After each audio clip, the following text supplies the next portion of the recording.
Hi friends, எல்லோரும் எப்படி இருக்கிறீங்க? Welcomes to kids healthy foods channel. குழந்தைங்களாம் நல்லா இருக்காங்களா?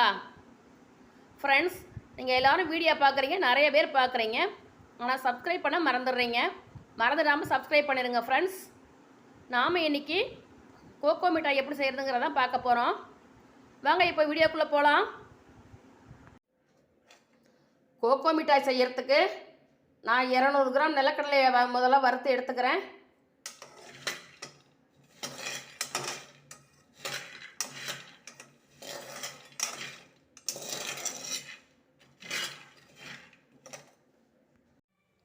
கடலை நல்லா வறுபட்டுருச்சு. இப்படி தோல் உரிச்சு பார்த்தோம்னா உரியணும். இப்போ எல்லா கடலையுமே தோல் உரிச்சு எடுத்துகிட்டு வந்துடுவோம். வறுத்த நிலக்கடலையை இந்த மாதிரி தோல் நீக்கி வச்சுக்கணும். இப்போ இதை கொரன்னு அரைச்சி எடுத்துக்கிட்டு வந்துடலாம்.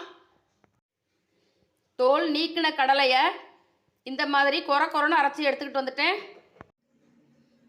நாம் மிட்டாய் செய்ய ஆரம்பிக்கிறதுக்கு முன்னாடி இந்த மாதிரி ஒரு பிளேட்டில் நெய் தடவி எடுத்து வச்சுக்குவோம். அப்போ தான் மிட்டாய் செஞ்ச உடனே இதில் கொட்டி ஆற வச்சு பீஸ் போட முடியும். ஓகே ஃப்ரெண்ட்ஸ், இனிமேல் நாம் மிட்டாய் செய்ய ஆரம்பிக்கலாம். 2 டேபிள் ஸ்பூன் ஆயில், 100 ml தண்ணி, 200 கிராம் வெல்லம் இதை சேர்த்துருக்கேன். இதை நம்ம பாகு காய்ச்சி இப்போ எடுத்துக்குவோம். பாகு ரெடி ஆகிட்டு இருக்கு. நாம் கோகோ மிட்டாய் செய்கிறதுக்கு முத்துப்பாகு வைக்கணும். வெல்லம் கரையட்டும். வெல்லம் கரைஞ்சி பாகு ரெடியாகட்டும்.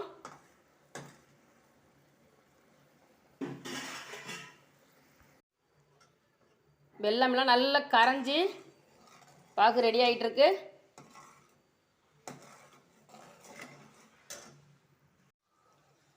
பாகு ரெடி ஆகிடுச்சான்னு நம்ம செக் பண்ணணும்.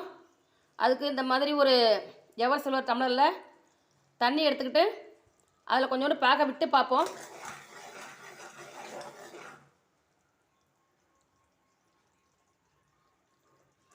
பாருங்கள், அப்படியே பாகு முத்து மாதிரி உள்ளே போய் நிற்கிது. இது சரியான பதம். இப்போ நம்ம இந்த கொரன்னு அரைச்சி வச்சுருக்கோம் இல்லையா கடலை, அதை கொட்டி கிளறிடலாம்.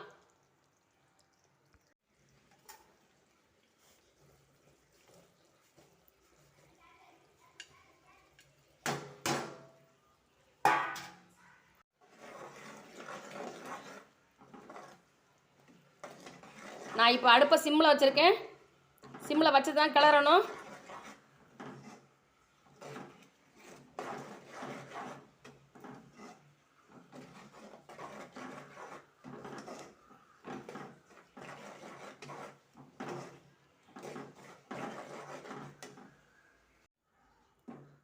கோகோ மிட்டாயை இந்த மாதிரி ஒரு பிளேட்டில் கொட்டி இந்த மாதிரி தட்டி வச்சுட்டேன்.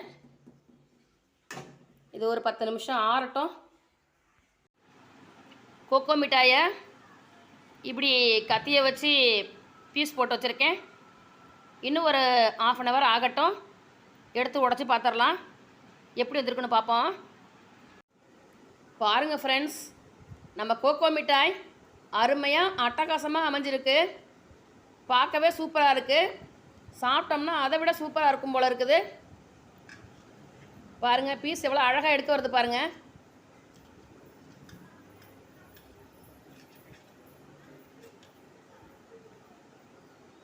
தனித்தனியாக வருது ஃப்ரெண்ட்ஸ். எடுத்து இனி வேறு பிளேட்டுக்கு ட்ரான்ஸ்ஃபர் பண்ணிடுவோம். நான் வேறு பிளேட்டுக்கு ட்ரான்ஸ்ஃபர் பண்ணிட்டேன். இதை உடச்சி பார்த்துருவோம். பாருங்கள் எவ்வளோ சூப்பராக உடைக்க வருதுன்னு. டேஸ்ட்டும் ரொம்பவே சூப்பராக இருந்துச்சு. நீங்களே இந்த கோடை விடுமுறையில், கோடை மழை டயத்தில் குழந்தைங்களுக்கு இதே மாதிரி கடலையை வெள்ளை சத்து செஞ்சு கொடுங்க. ஜீனி சேர்க்க வேண்டாம். வெள்ளை சத்து செய்கிறது தான் ரொம்ப ஹெல்த்தியாக இருக்கும். ரொம்ப சூப்பராகவும் இருக்கும். நான் சாப்பிட்டு பார்த்தா ரொம்பவே டேஸ்ட்டாக இருந்துச்சு ஃப்ரெண்ட்ஸ். மீண்டும் ஒரு ருசியான வீடியோவில் சந்திப்போம். அது வரைக்கும் பாய்.